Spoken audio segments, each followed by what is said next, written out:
kampanye aja baru mulai. Iya. Gerindra, Bos. Karena lo ada di Gerindra, seberapa yakin Pak Prabowo akan bisa berkompetisi dengan... Ini bukan bicara yakin atau nggak yakin. Kalau nggak menang juga gimana?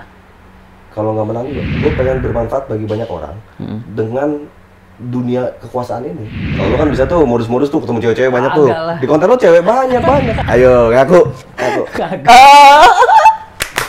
Ya, assalamualaikum warahmatullahi wabarakatuh. Balik lagi bersama gue Vasco Rusemi di Lang Review. di Lang Review.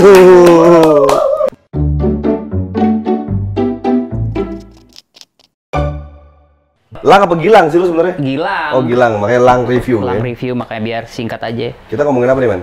Wah, ini kan spesial banget nih kedatangan YouTuber, politisi muda. Gila. Bang Vasco Rusemi luar biasa, everybody. Tapi hari gini lu produksi konten positif tidak akan laku, men. Wih, ini pakai ini nggak? Pakai apa? Sound efek itu? Wih, gitu nggak? Enggak. Enggak ya? Lu pakai sound efek gitu? Iya, kagak sih. Tepuk tangan, Tepuk biar tangan. kayak heboh gitu kan? Iya, kita nih ngobrol sama YouTuber jadinya ya. Iya. Ini santai aja ya Bang ya. Gue kalau ngeliat lu bawaannya tegang gitu. Tegang. Emang kenapa tegang, Bos? Soalnya lu kan kalau gue nih ngeliat kan sering diundang acara TV tuh. Terus kan lu sering berdebat gitu kan. Yang Prabowo untuk membangun infrastruktur unicorn. Makanya abang nonton lagi debatnya, Sudah? diulang lagi putar debatnya. Pak Prabowo betul-betul Oke, secara... anggaplah Debat gitu. Nah itu tuh kadang-kadang kan adrenalin. Gimana perasaan lo kalau gitu? Kenapa jadi gue? Kan objeknya Anda yang saya tanya. ente kadang-kadang ente. Ya udah, gue langsung aja lah ke pertanyaan pembuka ini ya. Kenapa namanya Macan Idealis, Bang? YouTube. Nama channel gua? Nama channelnya. Macan, Dari mana? gini, men. Kalau macan, tapi jadi klise ya. Tapi memang benar sih, macan buat gue tuh jadi karakter yang menarik, hewan yang gua Suka suka favorit. banget lah. Kebetulan CEO gue juga macan. Oh gitu. Kampung halaman gue itu identik dengan macan. Masa sih? Harimau Padang Sumatera, ini? Oh iya. iya. Ya, Bener. banyak lah. Banyak hal yang menarik dari macan itu yang perlu gue.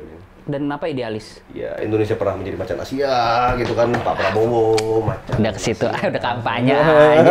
Baru mulai. Iya. Gerindra, Bos. Iya, tahu. Tapi itu ntar pertanyaannya. Ntar ya, oke. Ini kan elunya dulu nih. Jangan ngomongin politik lah ya, nggak usah ya. Akan ke situ Ngomongin sih. politik juga ujungnya ya? Iya, ujungnya politik. Lo kan politisi. Lu biasanya ngundangnya cewek, kenapa lu ngundang politisi? Kan lu biasanya ngundangnya cewek-cewek gitu kan. Saya Yang cantik-cantik gitu. Iya. Laki diundangnya gua. Nah. Ngapain? mau gabung, Bang. Maksudnya? Mau ikutan, Bang. Jadi politisi, Bang. Iya. Atau enggak networking lah minimal gitu. Networking ya? Gitu. Oke. Terus?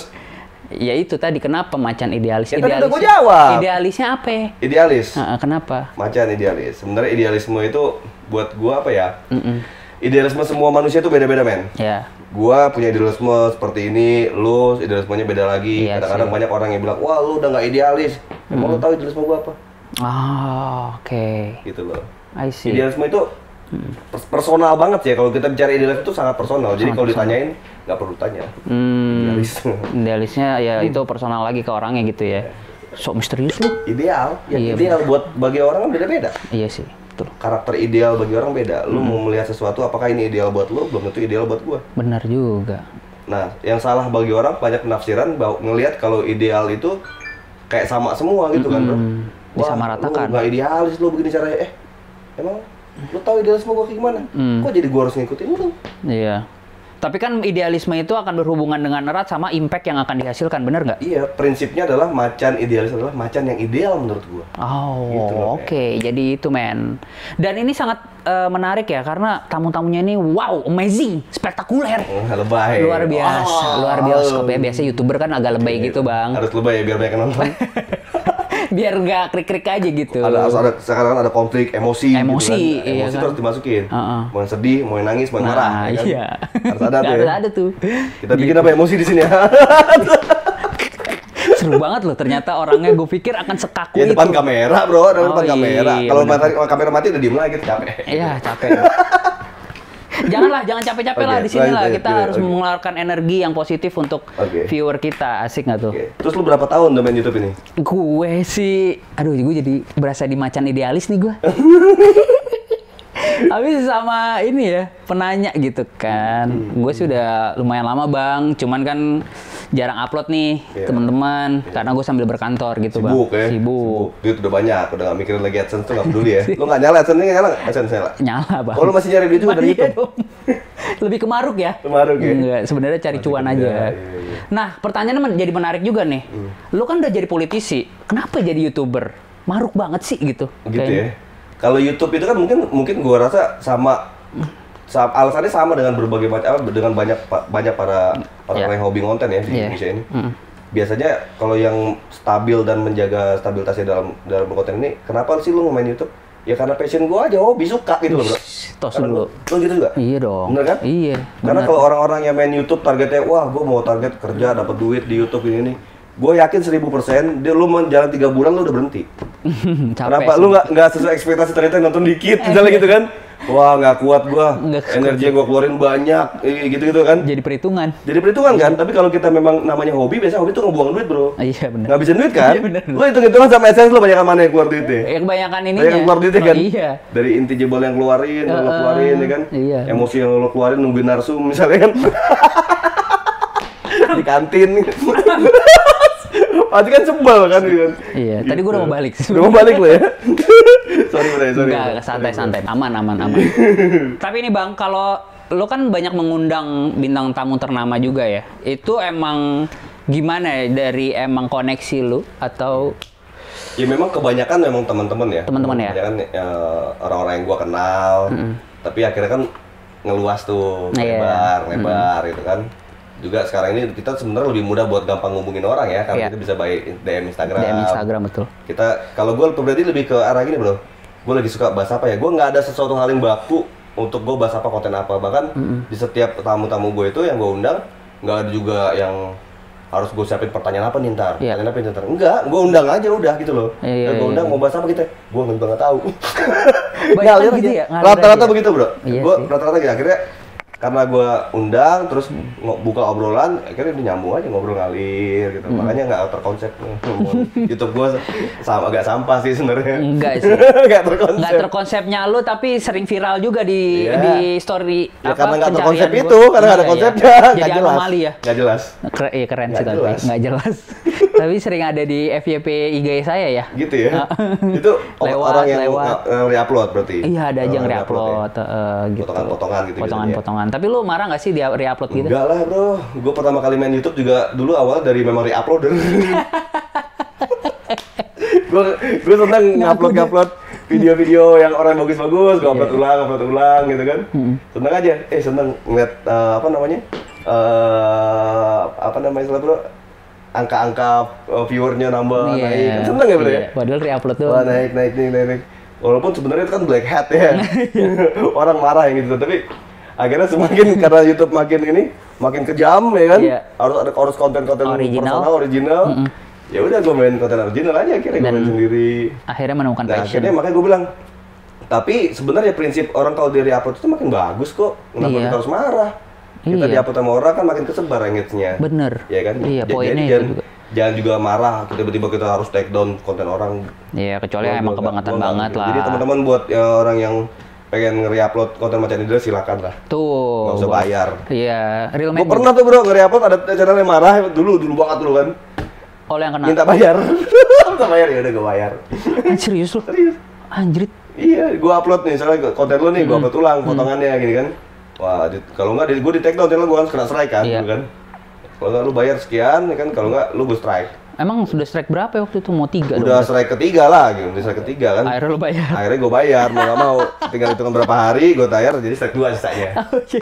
Aman ya? Iya. Aman tuh channel. Nggak jadi. Bukan yang macam Inggris ya. Oh, bukan kalau macam Inggris, pure original. Pure original. Pure ori. Gue banyak channel-channel lain yang gue suka. Iya. Oh gitu, dia ada seakan-akan ulama, ustaz macam-macam banyak dulu. Tapi menurut lu Bang, siapa yang paling berkesan nih? Bintang tamu siapa yang paling menurut? Paling berkesan siapa ya? Vasco tuh. Semuanya berkesan sih bro. Semuanya berkesan ya. Gue ya. Kesannya beda-beda gitu loh bro. Sama nggak ada yang gue beda-beda. Maksudnya beda-beda. Karena di saat lagi isu ini lagi rame, gue lagi bahas itu. Berkesan. Oke, kalau paling berkesan, gue berani jawab itu. Karena banyak banget. Gue sama beliau itu. Almarhum Babi Saidi. Oh. Itu paling berkesan buat gue. Kenapa? Ya udah gue ngapa orang tua ya, karena gue hampir tiap hari konten sama dia dulu tuh. Oh gitu. Iya, satu hari tuh gue bisa bikin, misalnya satu hari ini kayak gini, gue bikin langsung misalnya 7 konten, 5 konten gitu kan. Dan buat, asik ya orang. Ya buat gue simpen aja, ntar tayangnya per hari gitu kan. Iya. Orangnya enak banget Babe saya gitu. Oh gitu ya. Keren deh, Babe, almarhum Babe. Ya teman-teman doain ya, doain Babe, semoga Babe Amin. amal ibadahnya diterima. Amin ya Allah. Tapi seru ya. Lo tau kan Babe Saidi? Tahu. Tapi kan Itu politisi yang memang menjadi oposisi seumur hidup. oposisi iya berseberangan Seumur hidup. seumur hidup ya. Dia belum seumur hidup dong. Karena beliau belum pernah masuk ke dalam partai yang ruling party, yang partai yang pemenang pemilu kan. sih. Beliau selalu berada di oposisi. Oposisi. Konsisten ya. Konsisten. Konsisten ya. Ya tadi tetap targetnya berkuasa kan, tapi memang semua politisi kan pasti targetnya berkuasa. Berkuasa dengan tujuan baik ya pasti ya. Tapi Babe di titik itu belum masuk ke dalam titik kekuasaan sih. Oke. Perjalanan karir politiknya, tapi dia tuh keren banget, Bos. Wih. Perjalanan hidupnya. Itu bisa jadi menginspirasi lu juga ya, Bang? Kalau inspirasi bukan inspirasi, belajar banyak sama dia. Oke. Kalau inspirasi, masa gue jangan juga di oposisi terus dong. Iya. Kan target kita Pak kan Prabowo aja akhirnya gabung. targetnya kan kita harus berkuasa, kita tularkan apa yang kita gagasan kita yang baik buat negara ini Iya. untuk kita Benar. berikan ke bangsa ini loh. Iya, betul. Gitu. Oke, itu menarik nanti pertanyaan. Tapi gue masih simpen dulu. Oke. Gue ada pertanyaan ice breaking dulu nih. Jadi lu pilih YouTuber atau politisi? Gue ini politisi. Politisi Gue ya? ini politisi. Kalau dibilang lu YouTuber bukan sih? YouTuber tuh apa ya? YouTuber kan pemain YouTube kan. Ya kalau dibilang YouTuber ya nggak apa-apa juga orang mau bilang gue YouTuber, tapi gue tuh ya gue politisi. Politisi ya. Kan gue dari umur 21 tahun gue udah jadi caleg di DPR RI kan. Caleg DPR RI dulu. Dari Golkar. Caleg termuda di Indonesia dulu kan, di Iya, Golkar. Golkar. Ya gue politisi lah. Dari sebelum itu gue udah Iya aktivis di kemahasiswaan macam-macam itu. Nah, ini pertanyaan gue sama nih Itu waktu kan baru kemarin ini aja kalau YouTube mah. Iya sih, baru kesini-sini aja. Baru kekinian ya kan, biar kekinian juga. Bang, why you choose Gerindra? Kenapa gue pilih Gerindra ya? Iya. Nggak ada alasan gue buat gak milih Gerindra masalahnya. Tapi kan waktu itu lo Golkar. Iya. Dan akhirnya lo pindah. Lo perhatiin, gue kan dari Golkar ke Berkarya ke Gerindra. Iya. Manifesto politiknya tuh sama, mirip sebenarnya. Karakter dari partai itu, partai yang nasionalis agamis kan sama sebenarnya. Oke. Kalau misalnya gue dari Golkar pindah ke P3 gitu misalnya, atau ke PKS, nah baru beda tuh. Iya, agak-agak. Kan ada tuh yang Iya. dari Gerindra mau ke P3 ya? PKS. Oke. Iya. Iya kan? Itu beda tuh ya. Beda. Beda. Gitu. Kalau gue kan dari Golkar pindah ke Gerindra. Oke. Ya karakternya kan sama, Masih manifesto hampir politiknya. sama. Iya, iya. Mirip lah, Turunannya mirip. mirip lah. Turunannya masih ada similarity-nya lah ya. Ya. Nah, yang saya tahu juga nih Bang Vasco itu kan ada salah satu pengagum dari Pak Soeharto ya. Emang iya? Iya. Lu tau dari mana? Yang riset saya ada. Oh, riset. Badan intelijennya ada saya, Bang. Oh, lu melibatin BIN di sini. Mak, Bill. Intel. Badan intelijen Intel Elang biasanya Review. tukang bakso nih dari YouTuber itu. Iya, yang saya tahu tuh Bang Vasco tuh memang Iya. Pak Soeharto Pasti. garis keras dari beberapa podcastnya Bukan juga. Soeharto garis keras, tapi memang gue pengagum Pak Harto. Pengagum ya. Apa Gua yang pengagum sangat Pak lu kagumi dari Pak Harto? The real politician, the real apa ya? Beliau itu memang tokoh bangsa yang memang patut kita hormatin, bro. Patut hormat karena dia ini di sisi yang positifnya ya. Semua orang punya sisi negatif. Tapi buat gue Pak Harto tuh banyak banget sisi positifnya, luar biasa, bro. Kalau gue jelasin di sini nggak habis 1 jam, ntar konten lo habis baterai lo, ntar kamera lo tuh. Intinya poinnya? Poinnya Pak Harto ini gini. Pak Harto itu adalah seorang militer yang juga dia bukan ecek bos, dia udah ngorbanin darahnya dia buat bangsa ini bisa merdeka juga gitu kan. Dan dia menjadi presiden itu udah hal yang sangat wajar ya prosesnya ya. Dia benar-benar ngorbanin darah kan, ngorbanin nyawa untuk negara ini. Terus cara kepemimpinan beliau, cara manajemen konflik beliau, benar-benar memilih orang yang tepat di posisi yang tepat Pas. gitu, orang Iya, iya. pas.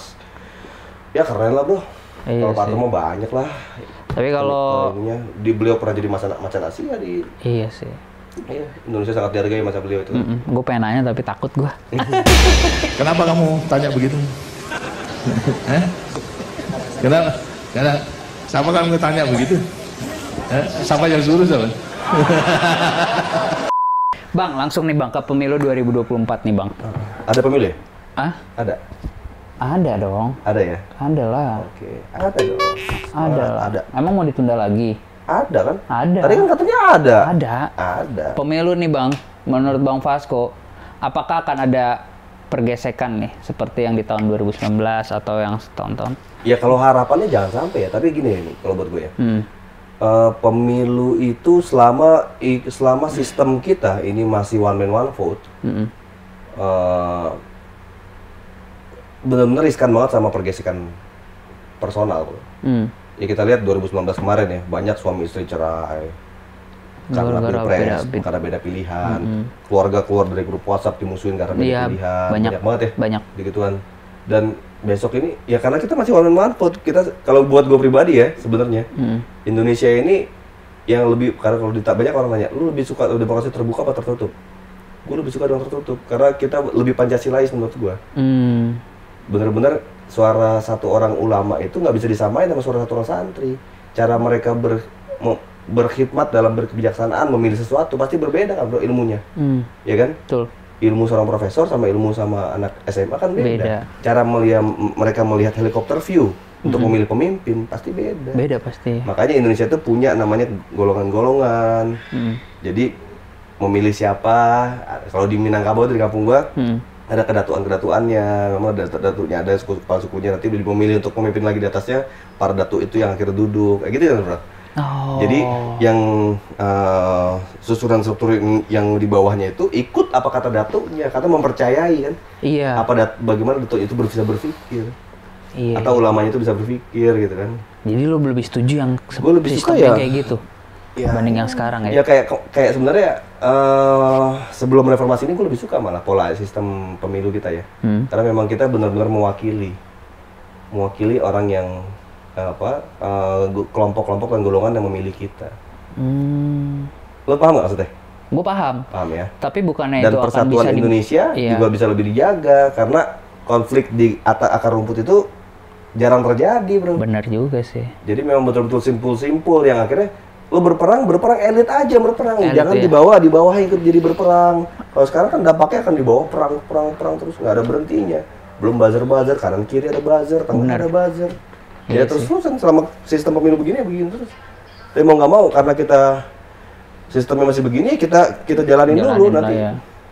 Gua ngerti maksudnya, kayak kalau bahasa gampangnya ya ada yang influence-nya lah, yang perangnya antar influencer ini kan, yang membawa masa yang banyak di bawah. Iya, harusnya gitu. Ya kayak kemarin ya, misal pemilihan presiden itu ya cukup sebenarnya di MPR DPR memilihnya.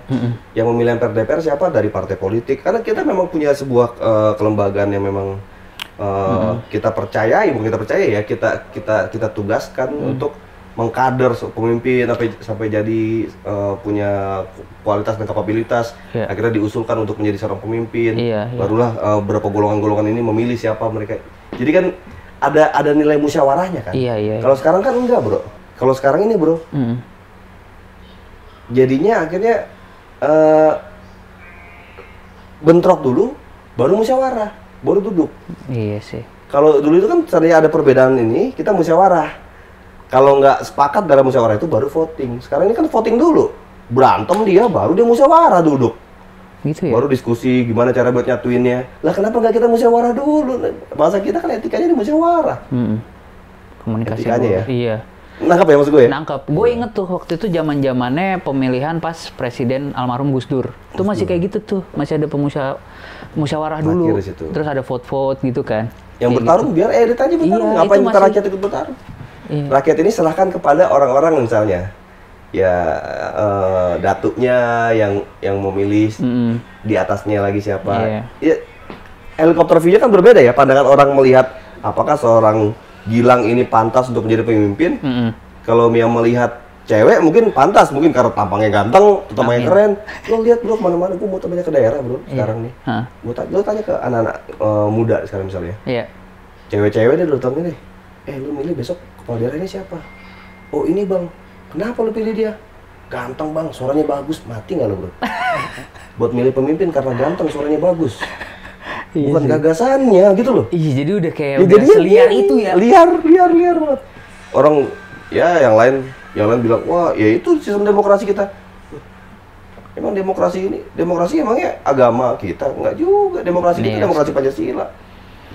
Nah, tapi mungkin dipengaruhi sama salah satu faktornya ya kebebasan sosial media yang segitu liarnya nggak sih? Ya kan terlalu bebas, jadinya bukan sebenarnya gini. Maksud gue gini loh, kalau lu tetap menerapkan yang sistem yang lu bilang itu untuk era yang sekarang, nggak akan bisa sih menurut gue. Kenapa nggak bisa coba? Nggak bisa kebendung juga di sosial media. Menurut lu gimana? Gini loh men, karakter orang Indonesia itu dari dulu itu selalu berbeda-beda, banyak pecahan ya. Iya. Banyak golongan-golongan, berbagai macam suku, banyak banget.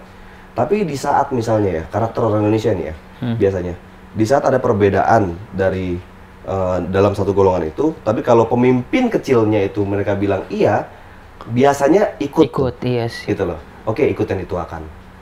Nah kalau sekarang nggak berperang semua, jadi kita tidak melibatkan simpul-simpul golongan tadi akhirnya. Dan belum lagi kesenjangan dalam pemilihan, kesenjangan dalam demokrasi, akhirnya orang-orang yang suku-suku minoritas tidak bisa, jangan berharap juga bisa menjadi presiden. Benar. Karena ada keterikatan, wah ini kan sama yang suku ini 70% jumlahnya di Indonesia ini. Suku yang lain gimana caranya mau gitu? Akhirnya begitu ya. Akhirnya ada semacam kayak dogma, kalau nggak suku ini nggak bisa jadi presiden. Kan nggak fair bro untuk suku-suku yang lain yang minoritas ya. Iya sih. Nggak fair dong. Poinnya ke situ ya. Masa suku itu doang terus gitu bro. Suku apa? Bang, tapi kalau mau ngomongin ini menarik ya, ngomongin pemilu dan politik ini sebenarnya ya bang. Ini kan jadinya akan ada jadi 3 paslon nih kalau yang sekarang kelihatannya nih. Nah lu seberapa yakin nih, karena lu ada di Gerindra, seberapa yakin Pak Prabowo akan bisa berkompetisi dengan ini bukan bicara yakin atau nggak yakin bro, tapi ini bicara harus karena ya? kita udah capek hampir menang, sekarang minimal hampir kalah,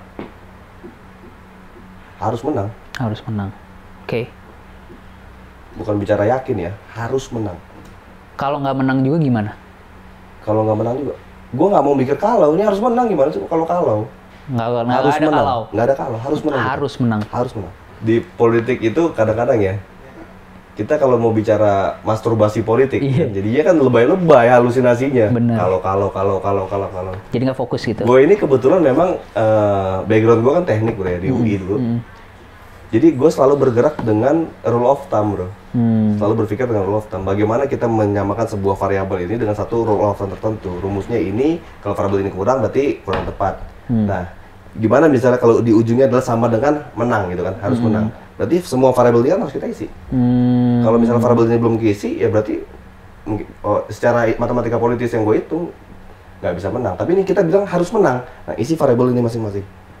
Kebayang nggak maksud gue? Kebayang. Nah, jadi itu bergerak dengan rule of thumb. Jadi gue nggak mau berhalusinasi masturbasi politik ini kalau begini, kalau ini begini, tanpa sebuah rumusan yang jelas. Iya. Oke. Gitu. Kalau ditanya Bang Vasco lagi nih Bang, kalau untuk goal lu sendiri di politik ini tuh apa? Goal gue pribadi? Gini men, dari dulu gue selalu berpikir kenapa gue terjun di dunia politik.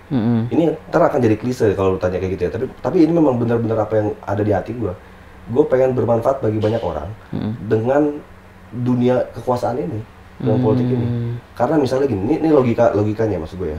Kan gue selalu bergerak dengan logika gue. Lo punya uang berapa sekarang di rekening lo? Di rekening gue? Iya. 200.000. 200.000. Ya. Lo punya 200.000. Iya.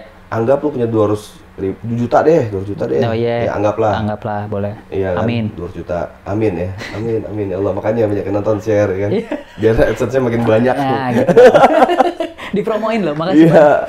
200 juta gitu ya. Lo mau bantu orang berapa? Lo mau keluarin berapa kalau buat bantu orang? Di rekening lo 200 juta. Iya. Berapa? Kalau ditanya gua? Iya. Buat lo buang lo bantu orang. 2,5% zakat. Berapa? Ya Lo tergantung juga dong. Enggak dong, mikirnya tergantung dong. Ya berapa persen? Lo mau buang buat lo bantu orang? Lo punya duit? 25%. 25%? Oke. Berarti ya hanya sekitar 50 juta ya? Ya. 50 juta lo bantu orang. Ya. Sementara, walaupun lo punya duit 200 juta bro, kalau lo punya kekuasaan, lo bisa bantu orang lebih. Kita bisa arahkan anggaran itu ke dalam hal yang bermanfaat berapa ratus miliar. Kita bisa bantu masjid, kita bisa bantu pendidikan, kita bisa bantu infrastruktur. Itu kan dengan intangible yang kita punya, yaitu kekuasaan, kita bisa bantu orang lebih dibanding apa yang kita punya. Kalau Dari nggak sisi dikorup. materi, dari sisi materi. Iya. Ini di luar konteks korup apa enggak, tapi maksud gua Iya. ini dari sisi materi kita bisa bantu orang lebih jadinya, bro. Oke. Bener, paham nggak maksud Paham. gua? Ya kan? Jadi kita bisa ngebantunya lebih. Bukan cuma sekedar 50 juta. Iya. Lu bantu 200 juta full aja rekening lu semua lu buang, nggak berasa Nggak akan, orang. iya benar. Buat orang banyak kan nggak berasa. Impact-nya mungkin hanya ke segelintir orang Tapi aja, dengan lu tapi punya kekuasaan misalnya. Anggaplah misalnya kalau kayak punya channel YouTube ini. Iya. Lu ayo bareng-bareng teman-teman kita bantu orang ini. Itu kan salah satu kekuasaan juga yang lu punya. yes. Lu bisa ikut mengarahkan teman-teman pecinta lu, follower lu untuk kita bantu ini masjid ini yuk. Itu kekuasaan tuh. Iya. Nah itu dari dulu gue pengen banget punya terjun di dunia politik ini memang Buat itu ya. lebih bermanfaat buat orang. Impactful ya. Impactful dong. Lebih ke impactful. Kalau pakai duit gue pribadi, berapa banyak sih orang kebantu? Bener. Iya kan, nggak banyak-banyak juga duit kita. Ini lebih ke situnya ya. Iya. Oke. Gitu bro. Oke. Nah, Bang, tapi kan ini kita bicara sebagai sesama konten creator juga nih, Bang.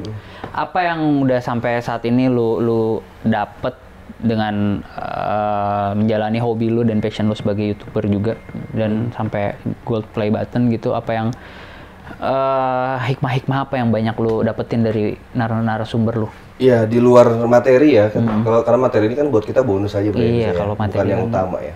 Walaupun memang itu ya alhamdulillah dapat materi. Iya. Tapi poinnya gue lebih memperkuat intangible yang gue punya.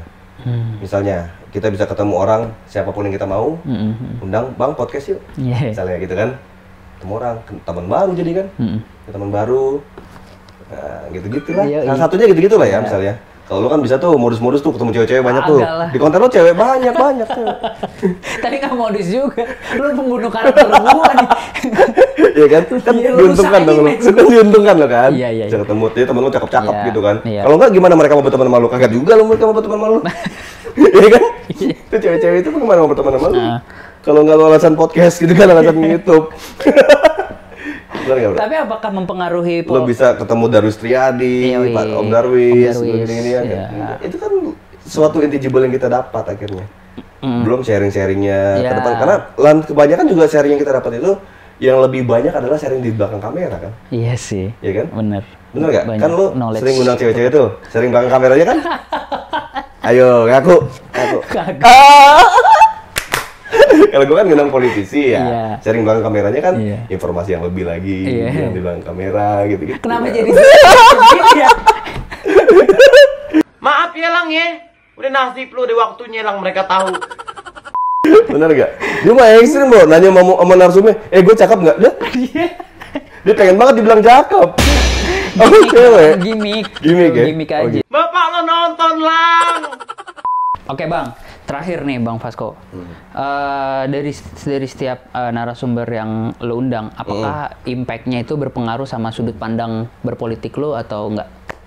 Dari semua narasumber yang gue undang? Iya, dari setiap pembicara narasumber satu Ya ala pasti ada politisi insight-insight gitu. baru yang gue dapat, gitu kan ada berbagai macam gaya dan warna lah pasti Iya. akan jadi ini ya, jadi lebih mewarnai lah Jadi kehidupan kita sisi lain yang emang lo ambil di dunia politik ya. di dunia politik.